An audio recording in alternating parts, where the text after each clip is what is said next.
After defeating the British, the United States swaggered with independence, but it was also racked with problems that its new government was too weak to solve. In a desperate measure at a top secret meeting, leaders wrote a whole new constitution that created a whole new government. But just how did they reforge the United States? Well, that's the treasure we're out to discover. I'm Dan Luer, and this is History for Humans.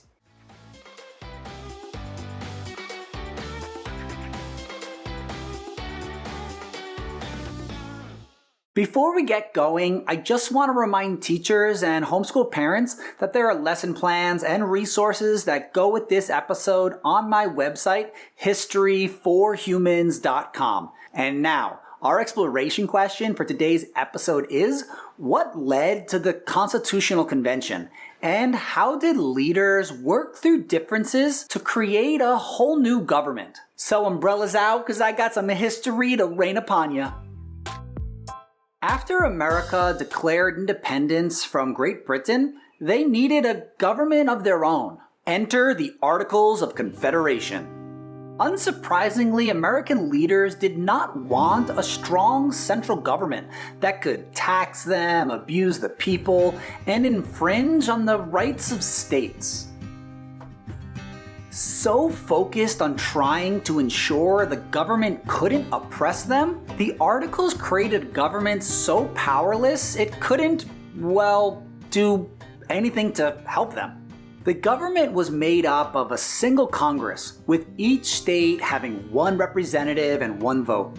While Congress could pass laws, it took 9 of the 13 states to pass any important legislation. Congress had no power to tax, to regulate trade, enforce laws, and effectively manage foreign affairs with other countries. It could, though, create a post office, so there's that. On top of that, there was no federal judiciary, nor even an executive, like a president. That's right, the country was effectively leaderless. And things got messy in a hurry. Several states struggled with insurrections, but the worst was Shays Rebellion in Massachusetts. Daniel Shays, a Revolutionary War veteran, led 1,500 farmers in an armed revolt against the government, looking to burn Boston to the ground. Though it failed, it still raised fears across the country that mobs could take over the government. It convinced many of the elites and leaders in the country that in order to save the American government, they would need to remake it entirely. In May of 1787, leaders met in Philadelphia at Independence Hall in what became known as the Constitutional Convention. All states except Rhode Island were represented. But several delegates, especially men like James Madison and Alexander Hamilton, didn't want to just tweak and amend the Articles like they were instructed to do, but to scrap them entirely. The delegates were all sworn to secrecy. The doors were locked, the windows sealed, and armed sentinels were stationed outside for the 4 months of work that followed. Unsurprisingly, they unanimously elected George Washington as the presiding officer. But it was James Madison who was the most influential figure, earning the title Father of the Constitution. His Virginia plan called for 3 branches of government, but all check and balance each other: a judiciary, executive, and a legislature that would be bicameral. Bicameral meant that it would have 2 houses, an upper and a lower, and both would be determined by population. This favored large states like Madison's native Virginia. The small states weren't having it. William Paterson of New Jersey proposed the New Jersey Plan, where both houses of Congress would have equal representation, regardless of population. Can you guess what happened next? The Great Compromise came from the Connecticut Plan, which called for an upper house, the Senate, with equal representation, and a lower house, the House of Representatives, that would be based on population. Not everyone was thrilled, but the Great Compromise settled the first major debate, but it led to an even more fiery issue. Everyone in the hall was embarrassed and ashamed by America's slavery, as it clearly went against the principles the country was founded upon. But it remained a fact that the southern states all relied on it. This was the one issue that could torch the whole meeting, so opponents of slavery had to compromise. In regards to representation in Congress, Southerners wanted enslaved people to be counted towards their population, but the North objected.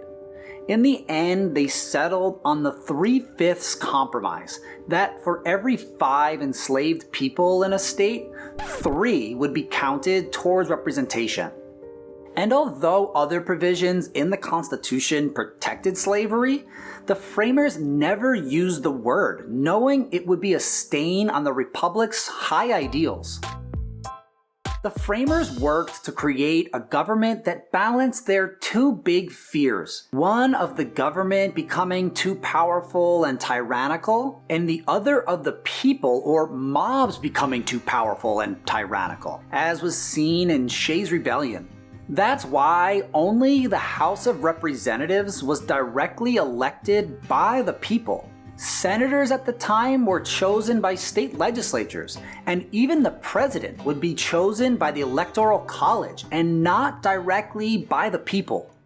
And that brings us to our quiz flash from the past. Which leader do you guess proposed having more of a king than a president? James Madison, George Washington, Alexander Hamilton, or Benjamin Franklin? It was Mr. $10 bill himself, Alexander Hamilton. In a very unpopular move that received nothing but crickets, Hamilton effectively called for an elected monarch who would serve for life. Of all the framers, Hamilton wanted a federal government with as much power as possible while still being a republic. And though he didn't get nearly any of his proposals, he would help to ensure the success of the Constitution in the coming months. Because after they signed the Constitution in Philadelphia, it was then sent to the states to be ratified, where the real fight was to begin. The Constitution needed to be ratified by 9 of the 13 states to go into effect, and the states and the people were greatly divided.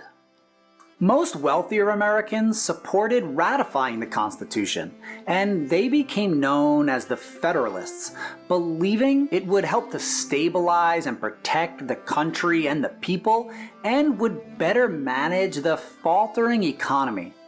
Those who opposed it were the Anti-Federalists. The Anti-Federalists feared the Constitution went too far, giving the federal government and elites too much power at the expense of the states and the people. They especially worried that there was no Bill of Rights ensuring individual freedoms. So to win over opponents, James Madison, John Jay, and most of all, Alexander Hamilton wrote a collection of essays defending and promoting the Constitution called the Federalist Papers. They also promised that the first act of Congress would be to create a Bill of Rights, and they did. Those became the first 10 amendments to the Constitution. Though Rhode Island held off to the bitter end, eventually all states signed on to the Constitution and it was ratified. It's the Constitution that we still have today, the oldest still in use in the world. But the Constitution was just a document, just words on paper. What mattered next was that the people and leaders would actually adhere to it. And that is still what matters most today, that we honor the Constitution, because remember that history is the light that guides us forward. So thanks for learning some today. This has been History for Little Humans.